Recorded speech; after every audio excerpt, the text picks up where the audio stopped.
को ज्ञान सुनाओ, अपने हमजीन्स का कल्याण करो।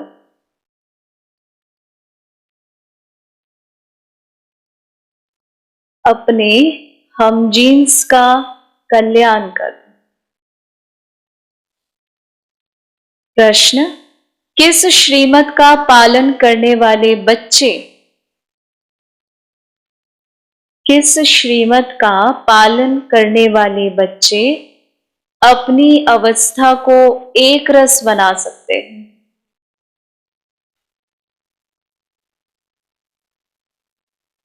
अपनी अवस्था को एक रस बना सकते हैं।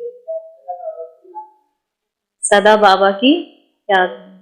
और एक बाप दूसरा ना करे। कौन सी श्रीमत पे चल रहा?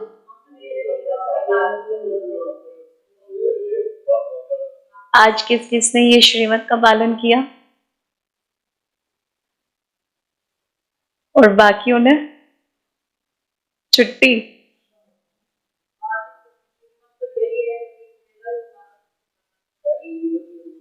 पहले श्रीमत ही यही है ना? जिनका जिनका मिस हुआ तो आज बाबा ने उनके लिए खास मुरली चलाई। बाबा कहते हैं अवस्था को एक रस बनाने के लिए, अवस्था को एक रस बनाने के लिए बाप की श्रीमत है। अवस्था को एक रस बनाने के लिए बाप की श्रीमत है। बच्चे रोज सवेरे सवेरे उठ, रोज सवेरे सवेरे उठ बड़े प्यार से बाप को याद करना है। सिर्फ उठना ही नहीं है, प्यार से याद करना है। रोज सवेरे सवेरे उठ बड़े प्यार से बाप को याद करना है। अपने को आत्मा समझो और बाबा जो सुनाते हैं उसे सुनो। अपने को आत्मा समझो और बाबा जो सुनाते हैं उसे सुनो। अगर याद नहीं करेंगे तो अगर याद नहीं करेंगे तो क्या होगा?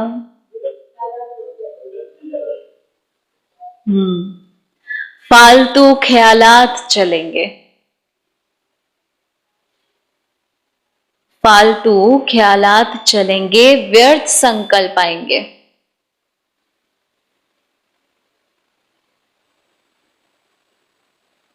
इसलिए बाबा राय देते हैं, इसलिए बाबा राय देते हैं बच्चे रोज सवेरे सवेरे उठ अपने आप से प्रतिज्ञा करो। बच्चे रोज सवेरे सवेरे उठ अपने आप से प्रतिज्ञा करो कि चलते फिरते खाते पीते भोजन बनाते एक बाप को ही याद करेंगे।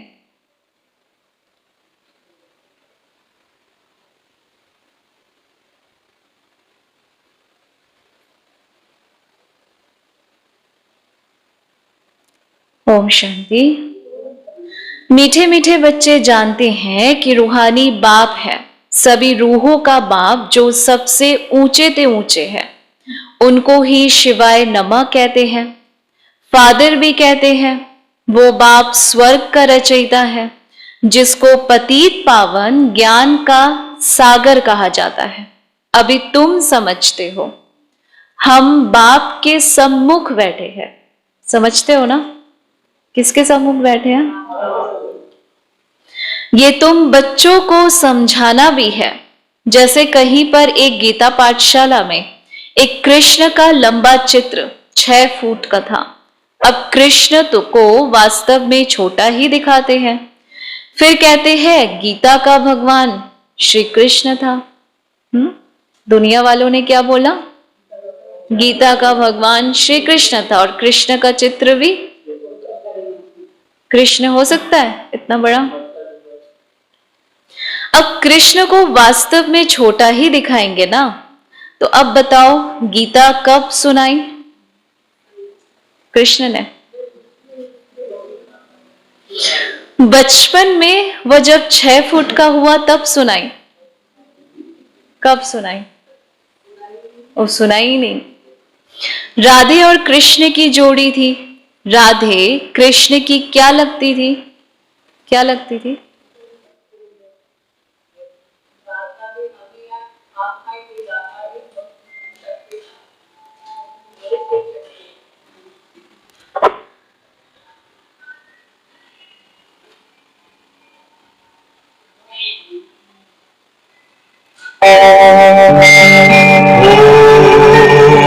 शांति शांति ओम शांति शांति। अंतर मन में ज्योति जगा लो, होगा दूर अंधेरा।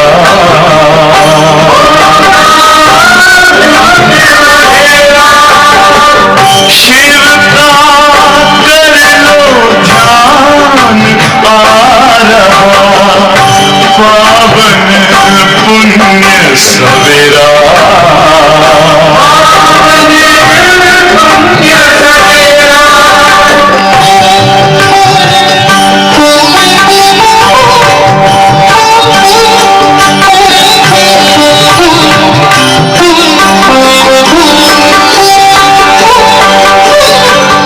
तुम हो कौन, कहाँ से आए, अपने आप को जानो।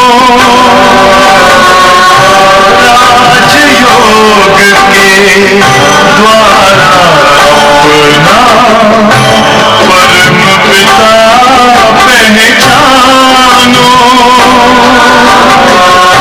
इसी राजपथ पर चल कर तुम पालो अपना बसेरा।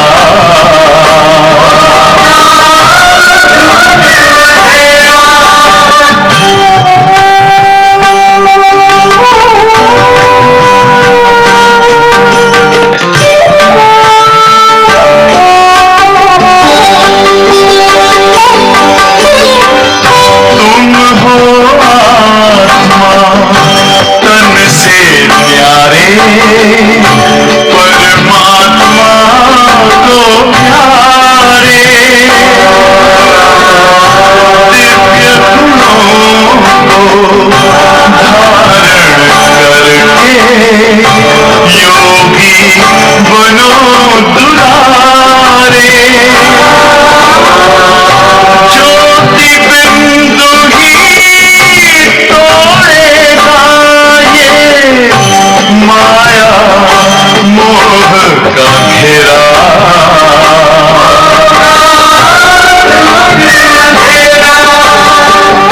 अंतर मन में ज्योति जगा लो, होगा दूर अंधेरा।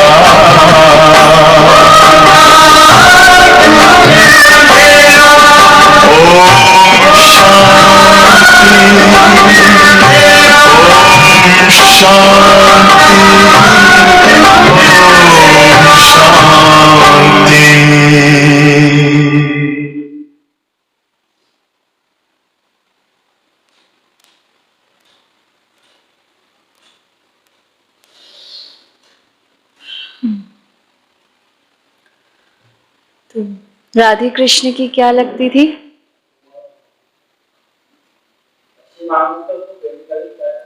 बाबा ने क्या समझाया? भगवान और भगवती। और क्या कह सकते हैं? सतयुग में क्या था वैसे? वो तो लक्ष्मी नारायण बाद में। राधे कृष्ण का तो आपस में संबंध था? नहीं था? था। भाई एक मत हो जाओ, था या नहीं था? था ना? कौन सा संबंध था? क्या?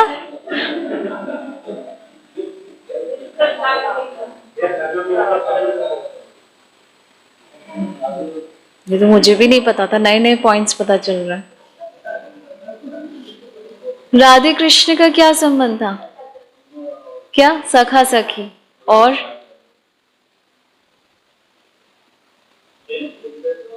Prince princess.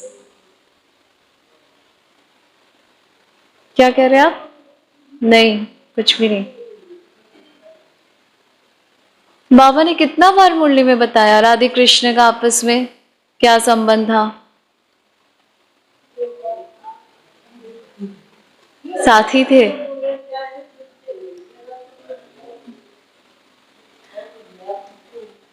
राधे कृष्ण का आपस में कोई संबंध नहीं था। कृष्ण अपने राज्य का प्रिंस था, राधा अपने राज्य की प्रिंसेस थी।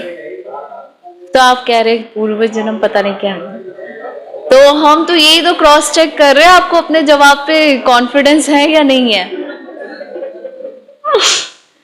राधे कृष्ण की क्या लगती थी? राधे को भगवती और कृष्ण को भगवान कह सकते।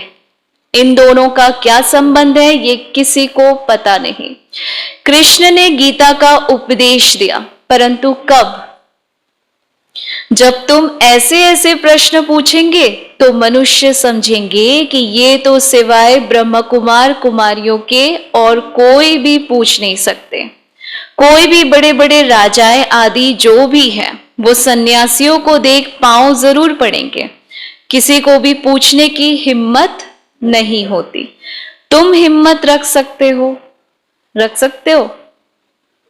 कहेंगे ब्रह्म कुमारियों में इतना ज्ञान है जो बैठ करके रचयिता और रचना की नॉलेज देती है, उनकी बायोग्राफी सुनाती है। तुम पूछ सकते हो कि शिव जयंती मनाते हो, पूजा आदि भी करते हो, तो जरूर वो कभी आया होगा, तब तो शिव जयंती मनाई जाती। वो कब आया? शिव बाबा निराकार है, आकर क्या करते हैं? शिव जयंती मनाते हैं तो जरूर शरीर में ही आया होगा। निराकार की जयंती तो नहीं मना सकते। आत्मा तो अमर है। जयंती तब मनाई जाती है जब जन्म होता है। आत्मा की जयंती नहीं होती। आत्मा तो अविनाशी है। ऐसे नहीं कहेंगे आत्मा की जयंती। आत्मा की जयंती कहेंगे? नहीं। शिव तो है निराकार, उनका चित्र लिंग का रखा जाता है। तुम बच्चों को ये ख्यालात रहने चाहिए। यहां से अपने घर धंधे धोरी में जाने से ये सब बातें बुद्धि में रहती है? नहीं रहती। चिंतन ही नहीं चलता। गुरुओं आदि की जंजीरों में बहुत फंसे हुए हैं। बात मत पूछो। अबलाएं बहुत भोली होती है। तुम उनसे पूछ सकते हो। शिव जयंती मनाई जाती है, परंतु वो कौन है? उसने आकर क्या किया? कब किया? जयंती माना ही बर्थ। निराकार शिव का बर्थ मनाया, वो निराकार है, तो उसका फिर बर्थ कैसे मनाया जाएगा? किसमें आया होगा? आत्मा शरीर में जाती है तब तो बर्थ होता है। आत्मा तो आत्मा ही है। माना बाबा कह रहे हैं ऐसे ऐसे प्रश्न पूछ के बाप का परिचय दे सकते हैं कि बाबा का अवतरण कैसे होता है। शरीर में प्रवेश करती है तो कहेंगे आत्मा ने शरीर लिया पाठ बजाने के लिए। अब वो तो है निराकार, उसने कैसे जन्म लिया? किसमें आया होगा? उनको तो परमपिता परमात्मा कहा जाता है। ये किसी को भी मालूम नहीं। भल बहुत शास्त्र आदि पढ़े हैं, परंतु कुछ भी पता नहीं। अभी तुम ज्ञान से भरपूर हो। अभी तुमको ज्ञान ही सुनाना है। कोई कोई 2-3 वर्ष आते हैं, फिर अज्ञान की प्रविष्टता हो जाती है। माना ज्ञान में चलते चलते अज्ञानता हो जाती है। बाबा फिर अज्ञान को निकाल ज्ञान की धारणा कराते हैं। अब तुम बच्चों को ज्ञान दिया जाता है। परंतु पुरुष ज्ञान में, स्त्री अज्ञान में तो जैसे हंस बगुले बन गए। होता है ना घरों में ऐसा। इसलिए पहले तो स्त्री को ज्ञान देना चाहिए। स्त्री पति को गुरु ईश्वर मानती है, तो स्त्री को गुरु की आज्ञा माननी चाहिए ना। मान लो किसी का पति पहले आता है ज्ञान में, तो फिर उस रीति से, युक्ति से ज्ञान में ला सकते हैं। बाप तो तुमको प्यार से समझाते हैं, बाबा समझाते हैं। बाप की आज्ञा मानने से ही क्या होगा, तुम्हारा कल्याण हो सकता है। सतयुग में तो ऐसी कोई बात होती नहीं। बाबा समझाते हैं ये तो यहाँ की बात है। Charity begins at home. सबसे पहले ज्ञान किसको देना है? घर वालों को देना है, ताकि उनकी उलहना ना रहे कि आपको भगवान मिला, आपने मुझे बताया नहीं। स्त्री ज्ञान में आती है, पति नहीं आता, तो क्या कर सकती है? ऐसे में तो क्या करना चाहिए? क्या करना चाहिए?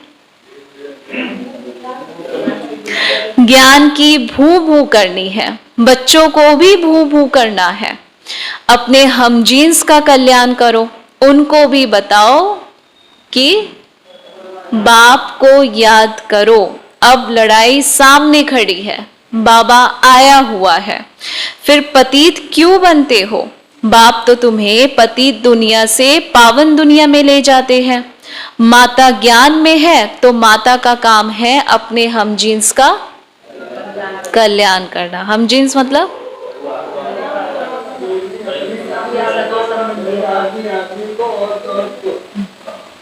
हमजीन्स। अभी तुम बाप से 21 जन्मों के लिए सारा राज्य लेते हो, तुमको कोई हाथ लगा ना सके, तुम सारे विश्व के मालिक बनते हो। फर्क देखो कितना है। ऐसे वर्षा देने वालों को तो कितना याद करना चाहिए। यहाँ तो बहुत है जो सारे दिन में शिव बाबा को याद ही नहीं करते। यहाँ तो नहीं है ऐसा। बाबा किसी और सेंटर का बता रहे हैं। सारा दिन घर के धंधे धोरी के लफड़ों में क्या होता है? बाप की याद भूल जाते हैं। तो माना भूल जाते हैं ना? नहीं, याद रहता है। अच्छी बात है। तुम देख सकते हो कि शिव बाबा को याद करने से कितना फायदा है।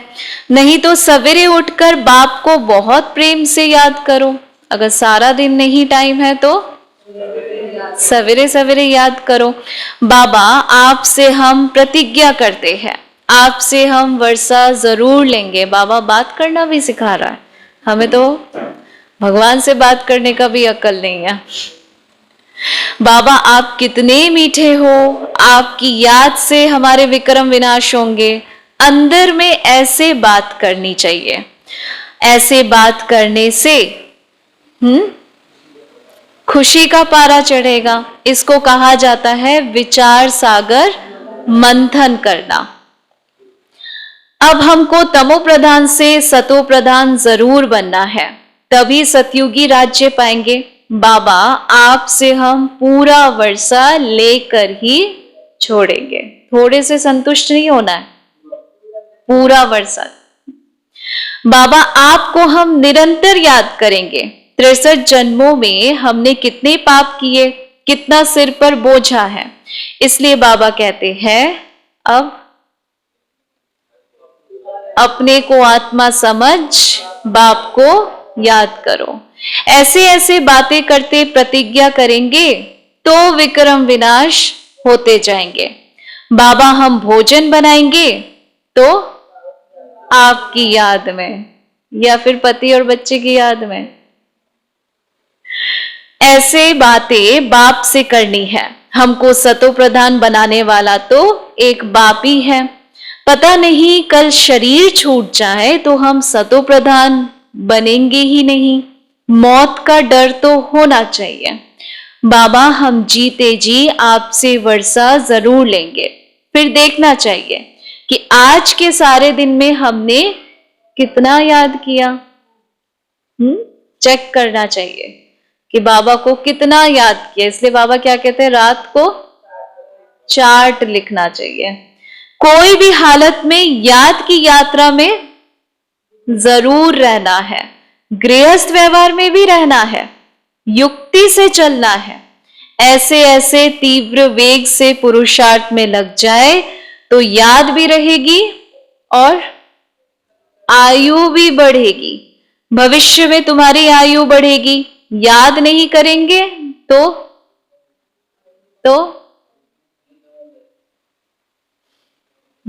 बाबा चेंज कर देता है तुरंत लाइन को, तुम्हारा पद कम हो जाएगा। पुरुषार्थ करके बाप से वर्षा तो लेना है ना, और स्वदर्शन चक्रधारी भी बनना है। जैसे हिंदुओं को क्रिश्चियन बनाने के लिए नन्स बहुत फिरती रहती हैं, अपने धर्म में कन्वर्ट करने के लिए कितना मेहनत करते हैं, वो बहुत सर्विस करते हैं, बाइबल भी देंगे, ज्ञान भी सुनाएंगे, इधर उधर जाके ज्ञान सुनाएंगे ताकि वो क्रिश्चियनिटी में कन्वर्ट हो जाए। घरों में दुकानों में जाती है, सबको कहती है बाइबल ले लो, ये ले लो। हमारे क्रिश्चियन धर्म में बहुत सुख है। अब वो जैसे सेवा करती है बिना बाप को पाए, और हमें तो भगवान मिला है तो हम ऐसी सेवा कर सकते हैं। उन्हों की भी मिशन है, बौद्धियों की भी मिशन है। हिंदू लोग ये नहीं समझते कि ये क्या करते हैं। हमारे हिंदू धर्म वालों को क्रिश्चियन बनाते रहते हैं। तुम कितना प्रदर्शनी में समझाते हो, भल ओपिनियन भी लिख कर देते हैं, घर में गए खलास, इसके लिए गाया हुआ है क्या? बंदरों के आगे रत्न रखो तो वो पत्थर समझकर फेंक देंगे। तो ये भी अविनाशी ज्ञान रतन पत्थर समझकर फेंक देते हैं, कुछ भी समझते नहीं। हाँ, जो भी इस धर्म वाले के होंगे उनको ये बातें जरूर टच होगा। बात बहुत सहज है। बाप भारत में एक ही बार आते हैं। बाबा कहते हैं तुम मुझ पतित पावन बाप को बुलाते हो, अब मैं आता हूं किस लिए? पतित से पावन बनाने। इतना सहज है। किस लिए बाबा आए हैं? तुमको विश्व का मालिक बनाने। तुम ही विश्व के मालिक बनते हो। तुम कहते भी हो हम भ्रष्टाचारी सृष्टि को श्रेष्ठाचारी जरूर बनाएंगे। अभी तो सब नरकवासी है। तुम शिव बाबा की श्रीमत पर चलते हो। शिव भगवान उवाच, मैं तुमको स्वर्ग का मालिक, राजाओं का राजा बनाता हूं। गीता में बड़ा अच्छा लिखा हुआ है, कहते हैं मैं इन साधुओं का भी उद्धार करने आता हूं। तो ये उन्हों को भी सुनाना चाहिए। पुकारते भी है, हे पतित पावन सीताओं के राम। अब इसका अर्थ भी समझते नहीं। सब है भक्तियां अथवा सीताएं। एक सीता की तो बात नहीं। वो पुकारती हैं, हे राम आकर हम सीताओं का उद्धार करो। फिर कहते हैं रघुपति राघव राजा राम। वास्तव में राजा राम की बात नहीं, मुख्य भूल यही है जो शिव के बदले कृष्ण का नाम डाल दिया। बाबा कभी भी लाइन चेंज कर सकता है। पूछना चाहिए कृष्ण व राम को काला क्यों दिखाते हैं? सतयुग त्रेता में है ही सुंदर, फिर श्याम बन जाते हैं। पहले है गोल्डन एज, फिर सिल्वर एज, फिर कॉपर, फिर आयरन एज। इस समय है आयरन एज। गोल्डन एज थी तो कितना मान था, तो युक्ति से जाकर समझाना चाहिए। वो कोई इतना जल्दी अपना हट नहीं छोड़ेंगे। जो साधु सन्यासी है वो इतना जल्दी, अगर वो मान भी लेंगे तो भी वो दिखाएंगे नहीं मान रहे, मानेंगे ही नहीं। झाड़ की आयु बड़ी होती है तो झाड़ जर्जरीभूत अवस्था को पाता है। आयु तो इस दुनिया की भी है, नई दुनिया और पुरानी दुनिया। ओल्ड माना कलयुग, तमो प्रधान दुनिया। इसमें एक भी सतो प्रधान नहीं हो सकता। अब तमो प्रधान दुनिया को तो खलास होना ही है। नई दुनिया कौन स्थापन करते हैं? एक बाप ही स्थापन करते हैं। ऐसे नहीं कि दुनिया का प्रलय हो जाता, प्रलय नहीं होता तो परिवर्तन होता है। बाप को पुकारते ही तब है, कब? कब पुकारते हैं? जब पतित बन जाते हैं, फिर कहते हैं आकर पावन बनाओ। आएंगे तो जरूर कहां? पतित दुनिया में ही। पतित पावन कहते हैं तो जरूर अंत में ही आएंगे। खुद कहते हैं मैं कल्प कल्प कल्प के संगम युगे आता हूं। अभी है संगम, अभी बाप सबको सदगति में ले जाते हैं। तो ऐसे बाप की श्रीमत पर चलना चाहिए। अपनी अवस्था को जमाना है। कैसे? आज क्या श्रीमत दिया? सवेरे उठकर बाप को बहुत प्यार से याद करना चाहिए। बाबा ये भी बता रहा है सिर्फ उठना ही काफी नहीं है। उठ के बैठ गए, अभी संडे की मुरली में था ना कि उठ करके बाबा कमरे में जाके बैठ गए, उससे होगा कुछ फायदा? अपने को आत्मा समझना है। ये शरीर के ऑर्गन्स है। बाबा कहते हैं हे बच्चों, मैं तुमको जो सुनाता हूं वो सुनो। मुक्ति जीवन मुक्ति के लिए और कोई की बात नहीं सुनो। परम धाम से बाप आते हैं किस लिए? वो तो पता है, बच्चों के लिए आए। किस लिए? बच्चों को पावन बनाने के लिए। फिर तुम पुराने शास्त्रों को क्यों याद करते हो? कहीं होते हैं जो शास्त्र से तुलना करते हैं, शास्त्रों में तो ऐसा बताया गया, वैसा बताया गया। भक्ति करते ही इसलिए हो कि भगवान मिल जाए। वो तो सर्व का सदगति दाता है। बाप के सिवाय ये नॉलेज कोई नहीं दे सकता। इन लक्ष्मी नारायण को भी ये राज्य कैसे मिला? कैसे मिला? आत्मा के लिए कहते हैं वो तो बिंदी है। कहते हैं क्या कहते हैं? भ्रुकुटी के बीच चमकता है अजब सितारा। बाबा समझाते हैं तो मुझे कहते हो परम पिता परमात्मा, सुप्रीम सोल। लौकिक बाप को परमात्मा नहीं कहेंगे। परमात्मा जो परम धाम में रहते हैं उनको कहते हैं सुप्रीम सोल। वो तुम्हारा बाप है। वो आकर इनमें प्रवेश करते हैं। गुरु शिष्य के बाजू में ही बैठेगा ना। ये बातें कोई शास्त्रों में नहीं है। अभी तुम जानते हो। क्या जानते हो? ऐसा तो बहुत कुछ जान गए। इस बात पे क्या जानते हो?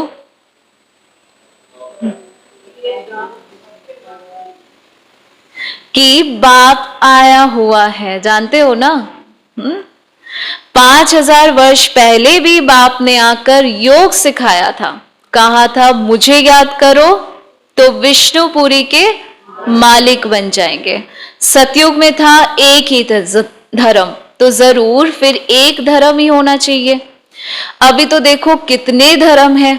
इन सब धर्मों का विनाश होना है। वो टाइम अभी ही है। बाप कहते हैं मुझे याद करो तो, और याद से कितने फायदे। देखो आप ही लोग कितने सारे पॉइंट्स बताते हो। विश्व के मालिक बन जाएंगे। टाइम यही है। बाबा कहते हैं मुझे याद करने से विक्रम विनाश होते हैं। बाप की याद से सतो प्रधान भी बनेंगे। कितने सारे फायदे हैं। बाबा को याद करने के बहुत सारे फायदे।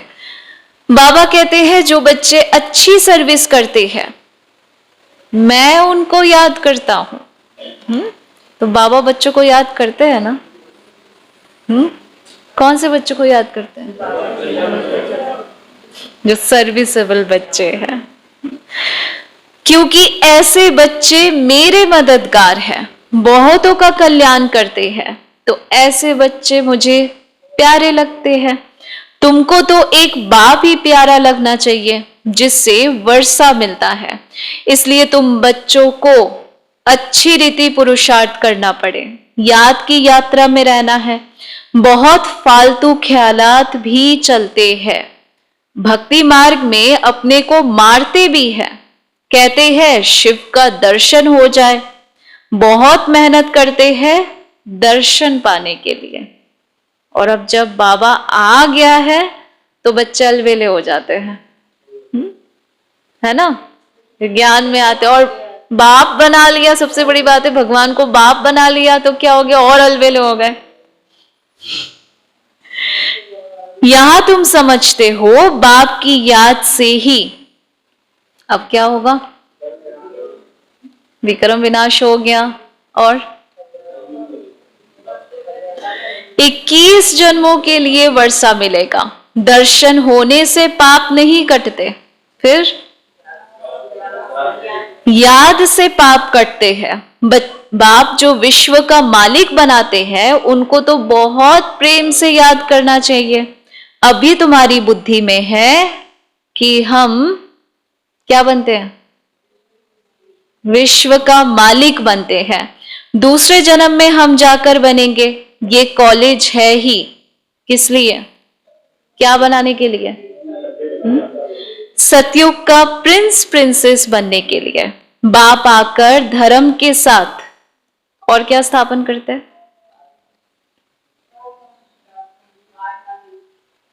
डेटी किंगडम की स्थापना भी करते हैं। अच्छा, मीठे मीठे सिकिलदे बच्चों प्रति माता पिता बाप दादा का याद प्यार और गुड मॉर्निंग। रूहानी बाप की रूहानी बच्चों को नमस्ते। हम रूहानी बच्चों की तरफ से रूहानी बाप दादा को याद प्यार और नमस्ते। कल प्रीति दीदी ने सबका इकट्ठा करवाया ना, तो आज ठीक था। धारणा के लिए मुख्य सार क्या सुनाया बाबा ने आज, हम जीन्स का,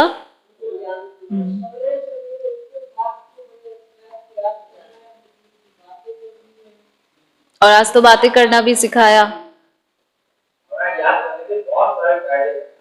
कभी लिस्ट निकालना विचार सागर मंथन करके, और पूरा वर्षा लेना है, थोड़ा थोड़ा नहीं।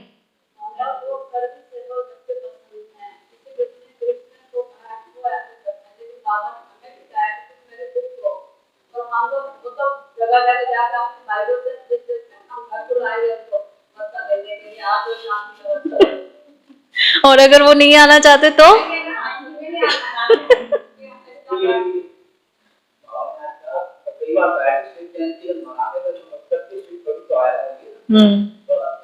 हमने भी एक बार कहा आप कैसे हमको शिवरात्रि मनाते हैं, और शिवरात्रि का मतलब है कि शिव की बारात। हाँ, तो कहते हैं साल में 2 शिवरात्रि आती है। तो मैं वो तो बिना आए सीधे यहाँ से बारात में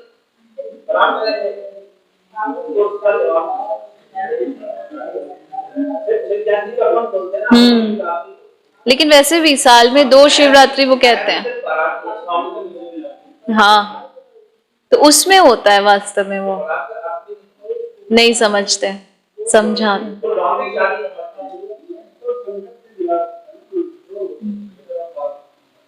और विश्व का मालिक।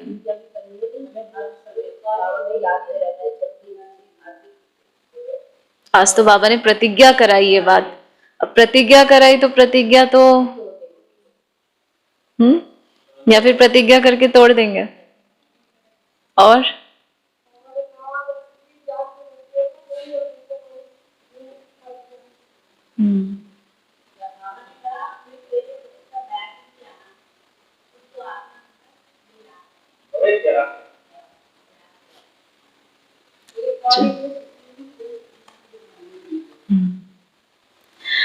पहला पॉइंट है, बाप ने मुक्ति जीवन मुक्ति के लिए, बाप ने मुक्ति जीवन मुक्ति के लिए जो भी ज्ञान की बातें सुनाई है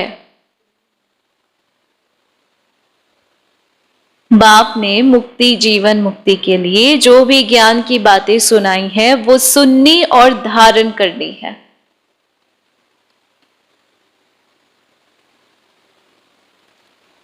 बाकी सब भूल जाना है।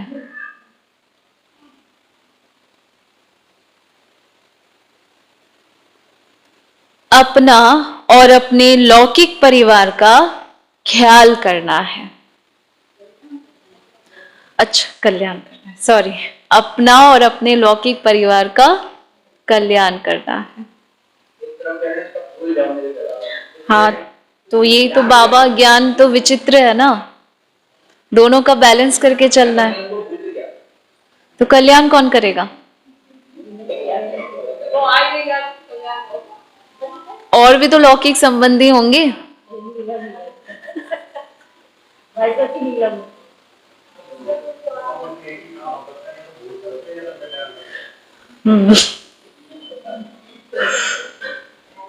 दूसरा, व्यर्थ ख्यालातों को समाप्त करने के लिए, व्यर्थ ख्यालातों को समाप्त करने के लिए क्या करना पड़ेगा?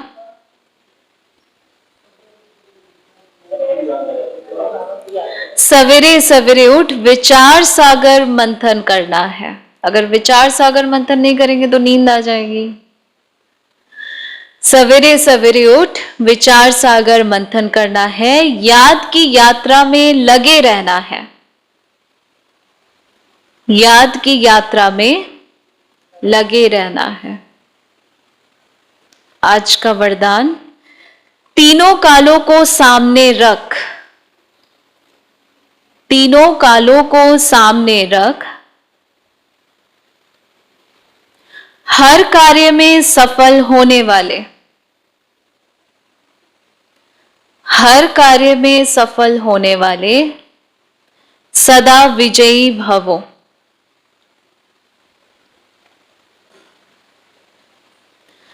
लौकिक रीति में भी जो समझदार होते हैं, लौकिक रीति में भी जो समझदार होते हैं,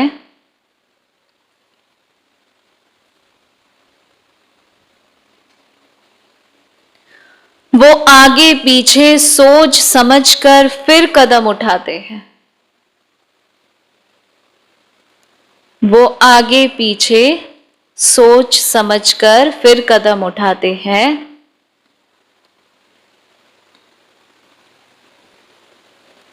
ऐसे यहां भी, ऐसे यहां भी आप बच्चे जब कोई कार्य करते हो,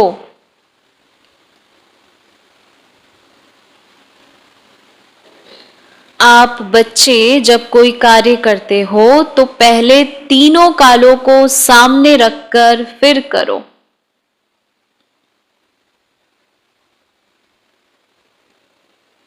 तो पहले तीनों कालों को सामने रखकर फिर करो। सिर्फ वर्तमान को नहीं देखो,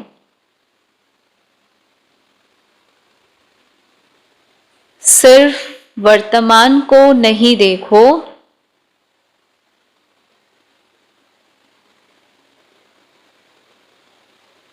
बेहद की समझ धारण करो, बेहद की समझ धारण करो और विजयपन के निश्चय के आधार पर, और विजयपन के निश्चय के आधार पर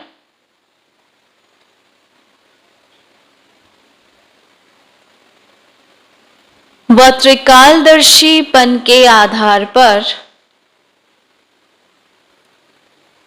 व त्रिकालदर्शीपन के आधार पर हर कर्म करो,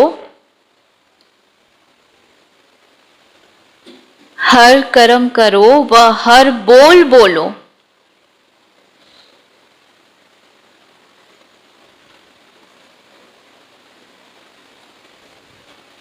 तब कहेंगे अलौकिक व असाधारण, तब कहेंगे अलौकिक व असाधारण।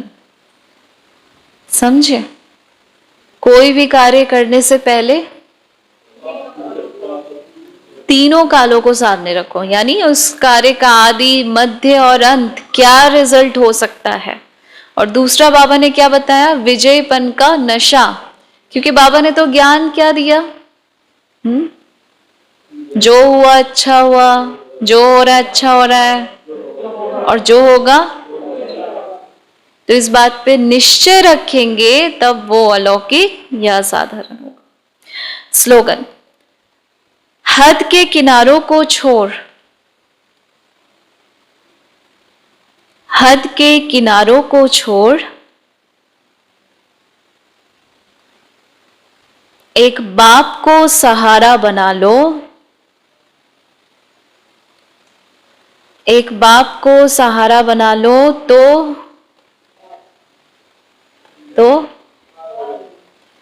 पार हो जाएंगे।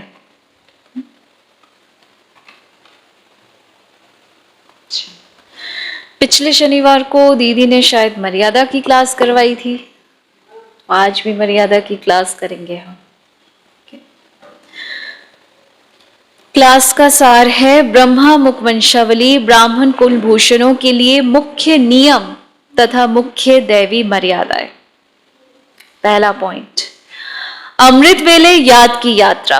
अमृत वेले के शांत और पवित्र वातावरण में 4 बजे के अंदर तैयार होकर 4:45 तक याद की यात्रा का अभ्यास करना बहुत जरूरी है।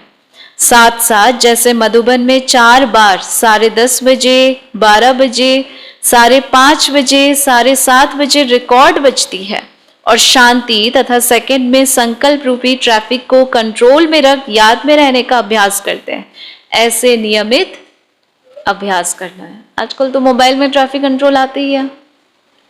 दूसरा, नियमित प्रातः क्लास करना। बाबा कहते हैं तुम बच्चों को कभी भी ज्ञान मुरली शिव बाबा के महावाक्य मिस नहीं करते हैं। मुरली तुम्हारी पढ़ाई है, मुरली ही पुरुषार्थ के लिए श्रेष्ठ मत है, मुरली ही आत्मा के लिए व बुद्धि के लिए भोजन है तथा मुरली ही सर्व समस्याओं का समाधान है। इसलिए सवेरे स्नान आदि कर स्वच्छ होकर के नियमित ज्ञान और योग की पढ़ाई करना आवश्यक है। तीसरा, ब्रह्मचर्य का पालन। शिव बाबा कहते मीठे बच्चे, ब्रह्मचर्य का फल बुद्धि को शुद्ध बनाता है और योग युक्त बनने में बहुत मदद करता है। अब पुरुषोत्तम संगम युग पर मन, वचन, कर्म, दृष्टि, वृत्ति, संबंध, संपर्क में सदा पवित्र रहो और योगी बनो। चौथा, अन्न की शुद्धि। जैसा अन्न वैसा मन। योग युक्त के हाथ का बना हुआ सात्विक शाकाहारी शुद्ध भोजन ही स्वीकार करना है और खाते समय शिव बाबा की याद में रहना है। कोई भी नशीली वस्तु, शराब, तंबाकू, सिगरेट आदि तमोगुणी वस्तुओं का सेवन नहीं करना है। चौथा, संग दोष से दूर। जैसा संग वैसा रंग। नित्य सत्य बाप का संग याद हो और योग युक्त ज्ञानी तो आत्माओं का संग ही हो। इससे तुम्हारी अवस्था ऊंची बनेगी। छठा पॉइंट, दैवी गुणों की धारणा। ये जीवन का सच्चा श्रृंगार है। ये दैवी गुणों की धारणा ही सच्चा धर्म है। यही मुख्य मर्यादा है। मना आप ज्ञान में तो चलते हो, लेकिन इसका प्रत्यक्ष स्वरूप क्या है? धारणा। 7वां पॉइंट, ईश्वरीय सेवा। यही ब्राह्मणों का दिव्य और श्रेष्ठ कर्तव्य कर्म है। 8वां पॉइंट, चार्ट लिखना। यह भी हमारा मर्यादा है। सारे दिन का पोतामिल चेक करना यही उन्नति का पहला साधन है। अपने मन, वचन, कर्म का पूरा ध्यान करना है। 9वां पॉइंट, कोई आत्मा को मन, वचन, कर्म से क्रोधवश होकर दुख नहीं देना है। 10वां, ईश्वरीय नियमों के विरुद्ध कोई भी भूल हो जाए तो स्वयं ही बाप दादा व निमित्त बनी हुई बड़ी बहनों को प्रायश्चित पत्र लिख भेजने से विक्रम का खाता हल्का हो जाएगा और वो भूल फिर से रिपीट नहीं होगी, उसमें ही स्वयं का कल्याण है। 11वां पॉइंट, मधुबन तथा सेवा केंद्र इंचार्ज ब्राह्मणी को अधिकार है कि कोई भी विकारवश अशांति फैलाने वाले भाई व बहन को मधुबन तथा सेवा केंद्र में आने से मना कर सकती है। 12वां पॉइंट, हर ईश्वरीय सेवा का कार्य निमित्त बनी हुई सेवाधारी बहनों की राय से ही करनी है, इसमें ही कल्याण तथा सफलता है। 13वां पॉइंट, सेवा केंद्र व गीता पाठशाला में आने वाले भाई व बहनों को आपस में स्थूल पैसे आदि की लेन देन व धंधे आदि की बातें नहीं करनी, क्योंकि सेवा स्थान आत्मा उन्नति के लिए, ज्ञान और योग की पढ़ाई के लिए बनी हुई है, ना कि धंधे आदि के लिए। 14, कोई भी विद्यार्थी कोई अन्य शहर में सेवा केंद्र पर जाते हैं तो टीचर से स्वीकृति पत्र जरूर लेकर जावे, जिससे उस केंद्र के बहनों को पहचान मिल सकेंगे। 15, कोई भी रूहानी विद्यार्थी कम से कम 8 मास ईश्वरीय नियम व दैवी मर्यादाओं पर पूर्ण रीति चलने के बाद ही मधुबन तपोभूमि में आ सकते हैं। 16, मधुबन से मुरली में जो भी डायरेक्शन आते हैं उस पर पूरा ध्यान देना आवश्यक है। वैसे ये तो नियम मर्यादा क्लासरूम में लगे रहते हैं, लेकिन हम रिवाइज नहीं करते तो भूल जाते हैं। अच्छा, ओम शांति।